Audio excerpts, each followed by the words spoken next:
안녕하세요, 우리 구독자 여러분. 이제 봄이 좀 오는 것 같아요. 오늘 날씨가 너무 따뜻했죠? 벚꽃도 뭐 피고, 이렇게 여러 가지 봄 소식이 있는데, 뭐, 항상 환절기 좀 주의하시고, 오늘 시장 현황 일주일 동안 뭐 여러 가지 일이 있었는데, 말씀드리도록 하겠습니다. 자, 같이 볼까요, 여러분? 일단, 새마을금고 사태가 벌어졌잖아요. 그 새마을금고 사태가 지금 대구에서 일단 본격적으로 다인건설이라고 그쪽이 좀 200억 정도 좀 문제가 생겨서 뭐 대주단을 구성하고 그러는데요. 이게 뭐 괜히 나오는 게 아니고 여하튼 문제가 있으니까 나온다는 거 그 점만 이제 우리가 인지하면 되겠습니다. 흐름을. 그리고 이제 제2금융권의 연체율이 증가한다는 소식 많이 들으셨을 거예요. 실제로 이제 올라가기 시작하고 있습니다. 이게 보통 금리 인상을 하면 바로 뭐 연체율이 증가하는 것이 아니라 누차 말씀드렸지만 한 6개월 정도에서 한 1년 정도 지나면 시장에 나타나요. 그게 이제 앞으로 어떻게 될지 그러니까 심각해질 수도 있는 영향이 있는데 지켜봐야겠습니다. 이 부분에 대해서 좀 따로 제가 예전에 PF 부실 미리 한 9월 달쯤에 말씀드렸잖아요. 요즘 뭐 본격화되고 있는데 이런 거에 대해서 다시 한번 짚어드릴게요. 금융 현장에 대해서. 자, 그리고 이제 고물가 영향이 지금 여러분들 피부로 느끼실 거예요. 우리 구독자분들 뭐 시장이나 마트 가시면 고물가 영향이 처음에는 크게 없는 것 같지만요. 시간이 가면 경제 시스템에 이제 브레이크를 일으킵니다. 그래서 이게 제가 볼 때 연체율이 증가한다는 얘기는 이 가계로 이미 이제 전이가 되고 있다고 보시면 돼요. 천천히. 특히 이제 저 5분위, 4분위에 계신 분들은 힘드시잖아요. 그래서 그 부분이 이제 조금 점점 시장에 나타날 겁니다. 그래서 연체율 증가가 쉽게 멈춰질 수가 없는 환경이에요. 제가 볼 때. 그래서 자산 관리 좀 잘하시고 주위에도 무리해서 부채 내면 안 됩니다. 그 다음에 이제 금리인데요. 여러분이 아시는 것처럼 금리 일단 미국이 3월 22일 날 올렸잖아요.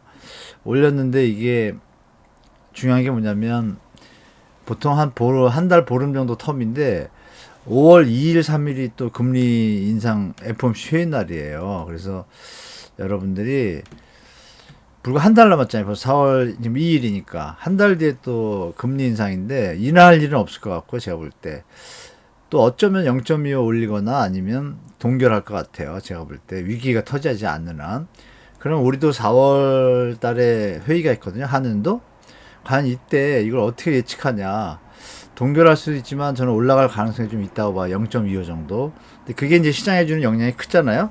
그런 부분이 시장에 이제 뭐 반등 뭐 이런 얘기들이 계속 지속되고 있지만 쉽게 완전하게 막 상승세로 막 방향을 급하게 틀지 못하고 있잖아요. 그러니까 그런 부분들이 소비자하고 수요자들이 시장에 뭐 긍정적으로 반응하고 있지 않다라고 저는 보고 있어요. 일부분들은 뭐 특례보금자리를 활용하고 있지만 그게 이제 한계가 있겠죠, 여러분. 그런 부분 이제 같이 봐야 되고. 그 다음에 이제 요즘 뉴스에서 이제 기사에 4월 입주 물량 0 뭐 이렇게 뜨잖아요. 5월에서 8월. 제가 여기 써놨잖아요. 5월에서 8월은 입주 물량이 넘쳐나.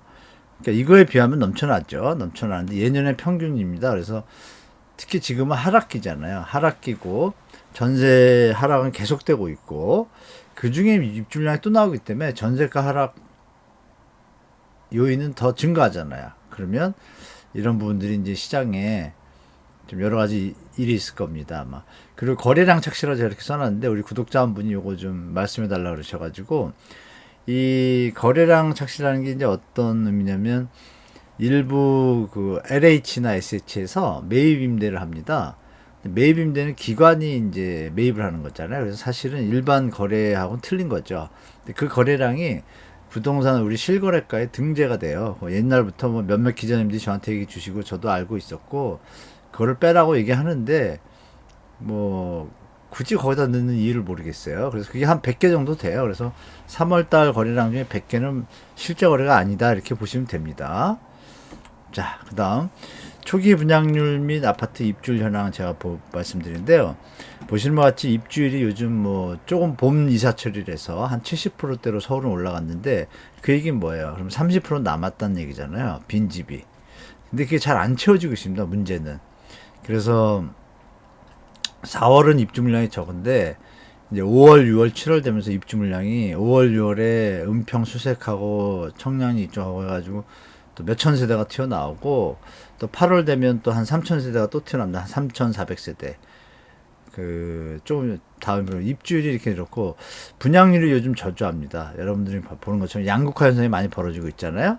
그런 현상들이 이제 쭉 이어질 겁니다. 올 한 해. 이제 3월, 4월 초인데요. 벌써 3개월 지났습니다. 특별히 뭐 시장이 뭐 급격하게 변동하는 건 없고 하락 추세가 이어지고 있다는 건 다 느끼시잖아요. 그렇게 보시고 자, 입주 물량 제로라고 했는데 여기 제가 말씀드렸던 것처럼 보시면 신반포 3차 330개 8월 달에 2,990개고 3,300개 정도 나오잖아요. 개포주공 1단지가 여기 4단지가 자이프레던스 337호대 나왔는데 아직도 소화가 다 안 됐어요. 두 달째가 돼 가는데 이거 12월 11월부터 전세 물건이 나왔거든요. 아직도 소화가 안 됐어요. 그러면 보통 입주일에서 3, 4개월 전부터 전세 물건이 나와요, 시장에. 그러면 6월이면 3개월이면 언제? 이거 나오고 있고, 8월이면 5월 달에 이거 물건 나옵니다, 벌써. 신반포 3차에. 그러니까 5월 달 되면 다시 시장 분위기가 이것 때문에, 이거랑 겹치잖아요? 그럼 이것만 하면 몇 개요? 6천 세대가 넘는데, 뭐 이런 것들 빼고요. 5월 달에 이거 500세대 하면 6,500세대. 그죠? 이런 것, 자양동은 또 800세대. 크잖아요. 이런 부분들이 이제 시장에 점점 나타날 겁니다, 여러분. 그리고 여기 이쪽에 보면 이것만 있는 것이 아니라 여기도 보시면 6월 달에 상계동에 1163세대. 이거 제가 얘기한 것만 해도 뭐 몇천 세대잖아요. 5천, 6천 세대 가까이 가잖아요. 여러분 7월 달에 1400개, 1200개, 이거 3000개예요. 어마어마한 물량이 쏟아지는데 이런 기사를 쓰는, 나쁜 기사를 쓰는 이런 사람들은 사실 저는 기자의 자격이 없다고 개인적으로 봅니다. 물론 입주 물량 제로는 사실이에요. 4월 달에. 그러면 5월, 6월 이거에 대해서 같이 기사를 써줘야 되는데 맨 끝에 한 줄만 그 뒤로는 좀 들어온다. 이렇게만 써요. 그러면 안 되죠. 정확한 기사를 쓰려면 5월, 6월, 7월, 8월 입주 물량으로 인해서 전세는 더 심화될 수 있어요. 이게 정확한 기사라고 저는 말씀드릴게요. 그래야 시장에서 집을 갖고 있는 소유자분들이나 또 매수자분들도 시장을 판단하지 않겠어요? 그런 걸 좀 말씀드리겠습니다. 자, 이번 주택가격 하락기의 5가지 특징에 대해서 제가 좀 말씀을 드릴게요. 좀 정리를 한번 해드리자는 개념이에요. 제가 이걸 쓴 이유는. 보시면 조금 동감하실 텐데요. 한번 볼까요, 여러분? 첫째, 과거 하락기와 달리 기준금리가 인상을 했는데 주택가격 임계점 초과가 먼저였어요. 그래서 대한민국은 이미 그때부터 거래량이 줄기 시작했잖아요. 두 개가 이제 주택가격 하락의 트리거예요. 그러니까 이 요인이 있는 데다가 이것까지 겹치니까 급하게 내려온 거예요. 그래서 인상 전에 이 금리를 인상하기도 전에 이미 주택 거래량이 급감한다는 사실 여러분들 다 알고 계시잖아요. 거기다 이제 하락이 된 거고요. 그 다음은 하락 속도가 매우 빨랐어요. 짧은 기간에 6개월 만에 그냥 엄청나게 이게 진짜 빨랐죠, 여러분. 여러분들이 아시는 것처럼. 그리고 또 여러 번의 우리 대한민국에 여러 차례 하락기가 있었는데 가장 빠른 하락 속도예요. 이게 과연 어떤 걸 의미하냐? 그동안 많이 약해졌다는 얘기죠. 주택시장의 펀더멘탈이 체력이 약해졌다는 얘기예요. 대출로 많이 쌓아올렸기 때문에 당연히 약하겠죠. 실수요자들이 추가적으로 매수가 붙어야 되는데 아시는 바와 같이 영끌 때 많이 이미 유효수요들이 다 이동을 했잖아요. 몰려서. 그러니까 남은 유효수요가 당분간은 없는 거예요. 없는 와중에 금리까지 인상을 하니까 거래량이 절벽이 된 거죠. 그렇죠? 그러니까 당연히 시장은 하방 압력이 존재할 수밖에 없고 게다가 입주 물량이 많다는 거. 이런 것들이 다 겹치는 겁니다. 그 요번에 특징이 또 하나 뭐예요, 여러분? 전세 가격하고 매매 가격이 동반 하락이에요. 예전에는 매매 가격이 하락하면 주택 하락기니까 수요자들이 나는 그럼 전세를 가서 좀 기다리겠다. 매매 가격 하락이 멈출 때까지 하고 전세 가격에 사람들이 수요가 늘어나니까 전세 가격이 상승을 했어요. 그 현상이 이어지는 게 일반적인데 이번에는 워낙 체력이 약하니까 둘 다 빠지는 거예요. 이게 뭐예요? 전세 가격도 아시겠지만 대출로 올린 가격이에요. 저금리 때문에.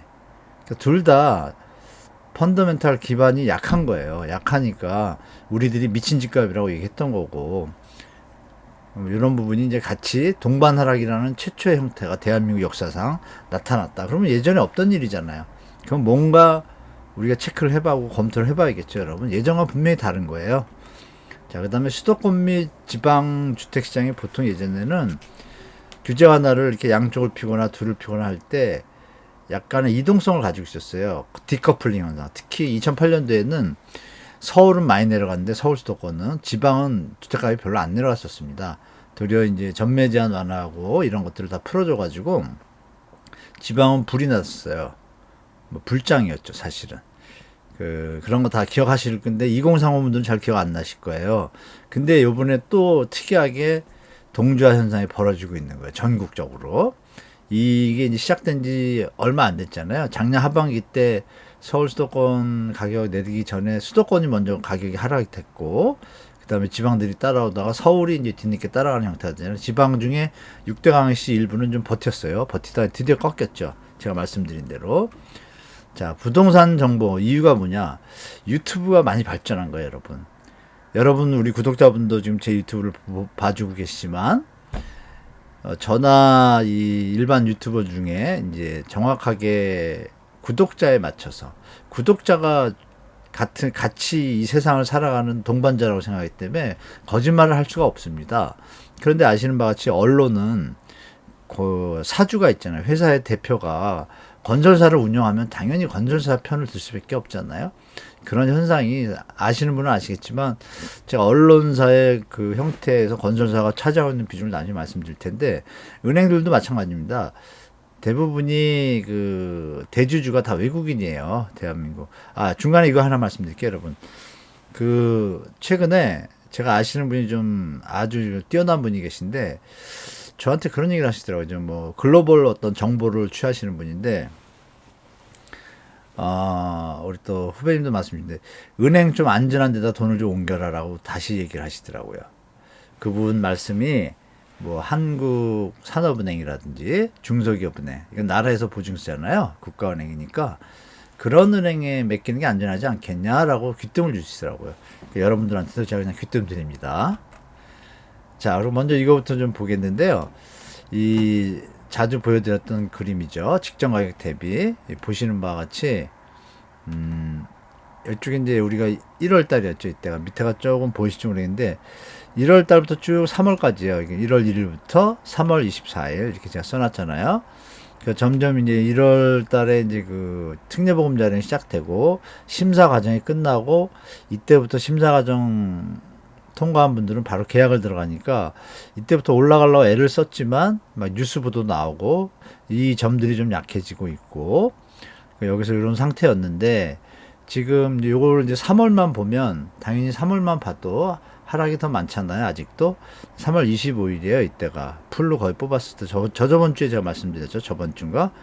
자, 그 상태에서 이제 다른 걸 좀 분석을 해볼게요. 여러분 보시면 자, 이렇게 요건 이제 됐고요. 자, 3월 1일부터 3월 30일까지 일단 신고가 4월 말까지 또 30일 동안 될 텐데 일단 이 부분에 대해서 제가 3월 1일부터 3월 30일 현재까지 신고된 거를 한번 정리해 봤습니다. 정리해 보니까 여전히 하락거래가 많죠, 여러분. 그죠? 여전히 뭐 반등하니 상승하니 하지만 그림을 그려보면 조금 이 상승 거의 비슷한 분위기인데 하락이 좀 줄은 것 같지만 늘었다가 지금 또 소강 상태. 물론 여기는 3월 30일이니까 신고가 아직 많이 안 돼서 그래요, 여러분. 그러면 이 그림이 과연 이게 여러분이 아신 것처럼 쭉 올라갈까요? 쉽지 않잖아요. 자꾸 이쪽에서 머물잖아요. 근데 이것이 직전 대비 가격이잖아요. 그럼 직전 대비해서 이렇게 많이 오르지. 여기서 제가 참 말씀드릴 게 위에 이제 막 8억 이런 거 썼어요. 요번에 압구정 8억 올라간 거 있잖아요. 두 개나 그렇더라고요. 그래가지고 뭐 원희룡 장관이 이거 뭐 한번 조사 들어가겠다 이랬잖아요. 그건 제가 뺐습니다. 너무 특이해서. 그 여기도 하락도 또 12억, 15억짜리가 있었어요. 그건 제가 뺐어요. 빼고 이해가 되는 선 요건 좀 체크를 해봤습니다. 실제 거래가 중개 거래였고 특이한 상이 없어서 넣은 건데요. 전체 그림에서 보면 어때요, 여러분? 하락이 많잖아요, 당연히. 그리고 이렇게 뭐 계속 뭐 경합하고 혼조를 겪고 있지만 여전히 하락 거래가 많잖아요. 여기서 중요한 게 뭐냐? 여러분들한테 말씀드리는 예전에 고점에서 내려온 것들이 많이 팔리고 있을 거 아니에요, 금매물들이. 그러면 1월, 2월 달에 팔린 것들에 대해서는 많이 내려왔으니까 그거에서 상승인 거래가 이제 그런 것들이 있을 거 아니에요, 그죠? 여러분 그거를 이제 한번 정리해 볼게요. 그러니까 뭐 작년 22년 뭐 9, 10, 11, 12 이때 있던 가격에서 요번에 거래가 됐는데 하락한 거래가 이렇게 많은 거고. 근데 2023년에 들어와서는 뭐 반등의 기사가 많았고 실제로 수치도 가격 하락이 둔화가 됐으니까 옛날 거에서 내려온 가격하고 요즘 내려왔던 거에서 반등하는 거. 예를 들어서 15억이었는데 뭐 9억으로 내려왔다가 10억이 된다. 그럼 반등이잖아요. 그러니까 반등의 폭이 그래서 작은 거예요. 1억에서 뭐 2억은 별로 없고 이건 몇 개 없고 여기는 2억에서 뭐 4억 이건 많잖아요. 이게 이제 그걸 나타낸 겁니다. 그러면 이제 정확하게 2023년도 거만 볼게요. 2023년도 겁니다, 여러분. 2023년도. 자, 그러면 2023년도 1월 거는 뭐 작년, 재작년에 대비해서 많이 하락한 거겠죠. 거기서 이제 올라간 것들이에요. 그러니까 여기서, 근데 그 와중에 1월, 2월에 거래된 것보다도 더 하락된 것들이 많잖아요. 이게 지금 5.5 대 4.5나 6 대 4 정도 돼요, 이게 거래가.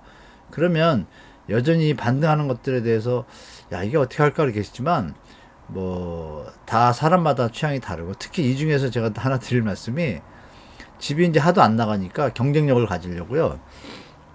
인테리어비 5천만 원을 드립니다. 안에다가 쫙. 그러면 1억을 받게 되면 5천을 더 벌잖아요. 근데 사람 심리가 자기가 들어가서 다 고치려면 좀 귀찮잖아요. 그런 집들이 꽤 많다고 그러더라고요. 지금 요즘 집을 막 새로 뭐 최소한 2천, 3천을 발라가지고 6천, 7천을 더 받으려는 집들이 많대요. 그래서 이런 부분에서는 뭐 똑똑한 분들이 이제 더 하락한 걸 사가지고 자기가 돈을 들이면 조금 더 싸겠죠?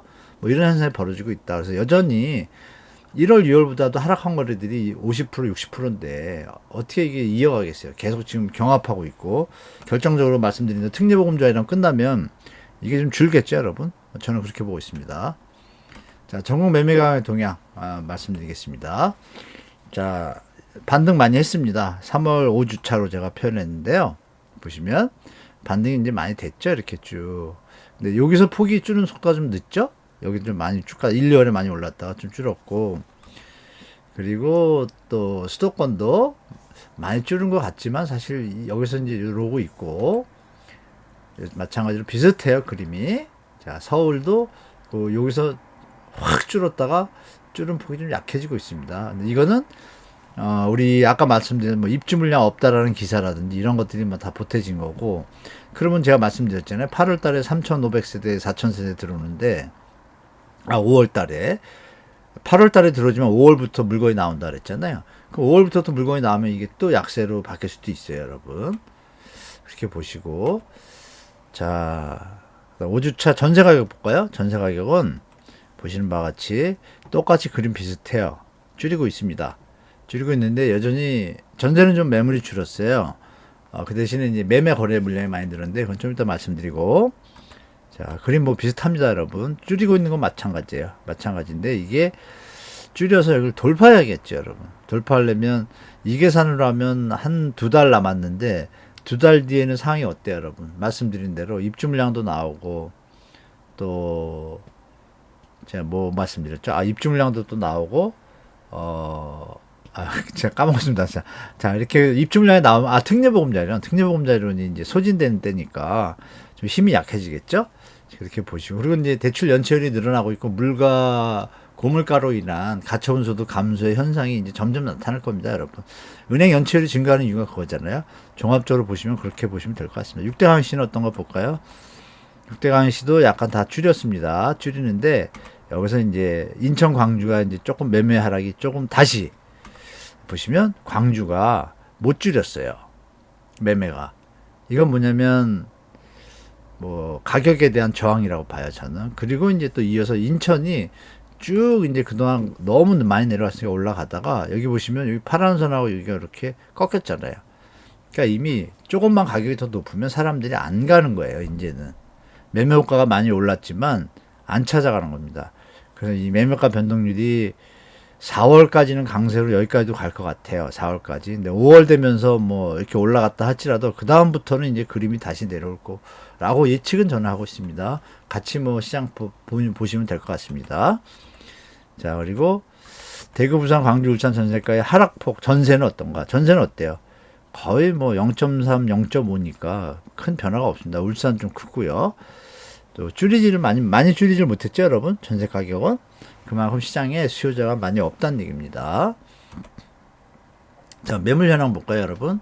매물 현황 보시면 여전히 13,000 비슷해요. 조금 줄었어요. 전체적으로 13,000, 한 4,000까지 갔다가 한 2,000개 줄었습니다. 거래가 많이 됐잖아요, 여러분. 서울에.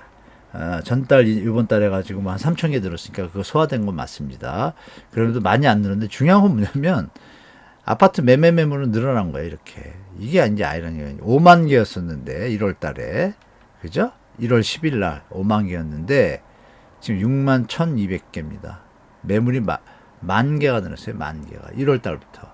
서로 팔려고 하는 거죠, 서로 팔려고. 그러니까 여러분들 시장 잘 보셔야 돼요. 우리 시청자분이 한 분이 수원의 어느 지역인지 제가 말씀드린 뭐하고 댓글로 남기셨는데, 45% 하락된 가격에 집을 구매하셨다고, 뭐 여러 군데 이제 찾아다니셔가지고 발품 파셔서 잘 사신 것 같아요. 뭐 좋은 집이시길 바라는데 축하드리는데, 그러니까 뭐 20, 30% 내려온 건 안 쳐다보는 거예요. 소비자들이. 그러니까 이런 시장에 대해서 잘 적응하시기 바랍니다. 우리 구독자 집 마련하시면 축하드리고요. 자, 계속 매물 증가, 시장에 대한 미래 상승 심리에서 매물이에요, 순매물. 보시면 어때요, 여러분? 계속 올라가죠. 제가 어제부로 뽑은 겁니다. 뽑으면 5,000개까지 올라왔어요. 4,000개에서. 그럼 몇 프로죠, 여러분? 5,200개니까 4개, 4, 32, 12% 올랐어요. 그죠? 12%. 3,545개에서 뭐 4,000개. 많이 늘었죠. 1,000개 늘었어요. 3,500개에서. 이건 20 몇 프로 늘은 거예요. 이게 무슨 송파구죠. 송파구 뭐 반등한다는데 매물이 너무 늘죠. 그럼 뭘 의미하죠, 여러분? 여러분이 뭐 스마트하신 게 잘 아실 거예요. 그러니까 발품 더 파시는 게 좋은 것 같아요. 요거는 제가 확인 못했습니다. 강동구는 아직 확인 못했는데, 다시 매물이 좀 증가하고 있습니다. 여기 3,118개인데 여기 보시면 2,545개 여전히 많고, 그래서 그래도 하여간 좋은 집이나 뭐 레알동이나 좋은 것들이 좀 싸게 나오면 예전에 1, 2월에 거래된 것보다는 뭐 5천, 1억, 2억 높아질 수는 있다고 봐요. 제가 봐도. 그리고 또 이제 특례보금자리를 활용하시니까. 근데 이제 강동구는 9억 이하 집이 많지는 않거든요. 그런 점에서 볼 때 일시적으로 이제 그 분위기 따라서 이제 좀 뭐라 그럴까요? 조금 10억, 11억짜리도 매수사가 있었는데 제가 볼 때 조금 다시 좀 주춤할 것 같아요. 자, 마용성은 뭐 매물이 더 늘었습니다. 여기 보시면 2,000개에서 2,300개 11% 비슷하네요. 뭐 12%. 여기 1,067개에서 1,300개. 이건 뭐 30% 늘었네, 물건이. 그죠? 개수로 따지면 30%가 늘었어요. 30%. 어마어마하죠. 이게 용산인가 보네요, 용산. 그리고 여기 1967개, 용산이 아니네요. 성동인가 본데. 하여간 다들 보면 여기 뭐 1900, 1000, 2000 겨우에서 1325, 뭐 2300, 2327 이러니까 10%, 15%씩 물건이 다 늘었습니다, 여러분. 자, 그다음 양천구, 노원구, 영등포구 볼까요? 이것도 제가 그림 맞춰놨는데 보시면 이것도 몇 프로 늘었어요? 2,400개에서 2,800개, 400개니까 한 15%, 2,200개에서 2,600개 몇 개 는 거죠? 400개 늘었으니까 이거는 한 8%? 3,700개에서 4,400개 이것도 많이 늘었죠? 600에다 700개니까 20% 늘었네. 20% 물건이 엄청 늘었죠, 여러분? 이렇게 늘었는데 여기 구별로 거래된 거는 100개, 200개밖에 안 됩니다. 많아야. 그러니까 시장 여러분 뭐 추격 매수하는 건 좀 빠른 것 같아요. 제가 볼 때는. 그러니까 조금 더 기다렸다가 사셔도 큰 무리 없을 것 같습니다. 올라가는 폭이 좀 제한적이고요. 하락 거래가 여전히 많기 때문에. 자, 이렇게 이번 주 시장 좀 정리해 드렸습니다. 한 주를 봐도 여러분이 느끼시지만 여러 가지 글로벌 변수나 뭐 은행 위기 또 뭐 대출 연체율 증가 이런 소식들이 개인 나오는 게 아니고 경제 체력이 많이 약해졌고 자산 가격이 너무 많이 올랐습니다. 그죠? 조정기인데 정부가 이제 특례보금자리를 하고 경착륙을 막기 위해서 애를 쓰고 있는 거는 뭐 일부분 이해됩니다. 충분히. 그러나 이제 그 힘이 좀 약해지고 있고 또 PF 부실 문제가 제가 볼 땐 9월 정도에 좀 나타날 것 같다라고 보고 빠르면 그 전에 나타나겠지만 9월 정도 되면 뭐가 좀 쬐고만 현장이더라도 정리가 되고 터질 것 같아요. 뉴스로. 그러니까 여하튼 올 한 해는 계속 말씀드린 것처럼 서울 수도권하고 또 인천 지역 특히 조심하시고 여전히 뭐 발품 파셔서 금매 아주 나오고 이런 것들은 매수하셔도 좋다고 보고 절대 그 대출 이자가 부담선 되는 선 자기 소득의 한 30% 선까지만, 그럴 때 주택을 매수하시길 바라고, 40% 넘으면 경제 위기가 오거나 이러면 소득이 줄 수도 있잖아요. 특히 저 자영업자 이런 분들, 사업하시는 분들 조심하시고, 근로자분들은 좀 낫죠. 들어오는 뭐 공무원분들이나 이런 분들은 들어오는 급여가 일정하니까 그런 걸 잘 계산하셔서 시장에 대처하시고요. 또 이번 주 한 주도 행복 한 주 되시고, 요즘 이제 벚꽃이 좀 피는 것 같아요, 여러분. 꽃 보면서 또 우리 자연에서 태어났죠, 우리 인간도. 그래서 다 같이 가족하고 한번 또 벚꽃도 같이 보시고 꽃도 보시고, 꽃 한 3분만 쳐다보면 그 사람 에너지 생체 리듬이요 한 200%로 올라간답니다. 긍정 마인드가. 좋게 생각하시고, 자, 아프시지 말고, 자, 또 다음 주 한 주에 또 뵙겠습니다. 중간에 제가 또 띄워드릴 거 있으면 좀 만들어가지고 올리도록 하겠습니다. 시청해주셔서 감사합니다, 여러분. 그리고 책 얘기 드릴 텐데요. 책이 제가 나왔는데 꼭 안 사셔도 됩니다. 책이 정리해 놓은 책인데, 이게 이제 21세기 북스라는 데서 이제 인생 강의라 그래가지고 강의를 한 거예요. 그래서 일반인 분들이 알아보기 쉽게 강의한 내용을 갖다가 정리한 데다가 조금 내용을 넣었어요. 그러니까 그 좀 부동산 좀 아시고 이런 분들은 굳이 안 사셔도 되고, 초보자시고 조금 부동산 정리한 걸 갖고 싶다 이러시면, 조금 인사이트를 조금 더 보고 싶다 그러면은 뭐 구매하셔도 되는데, 절대 뭐 제가 볼 때는 내용이 충분하지 않아요. 제 마음에 좀 많이 안 들어요. 제가 원래 쓰려던 책이 있는데 정말 디테일하게, 그러니까 짧게 만든 책인 타블로이드 파지라 그러나, 이렇게 작아요. 그래서 굳이 안 사셔도 되니까 너무 부담 안 가셔도 되고요. 하여간 이번 주 한 주 행복한 한 주 되시고, 또 다음 영상 때 또 찾아뵙겠습니다. 네, 감사합니다.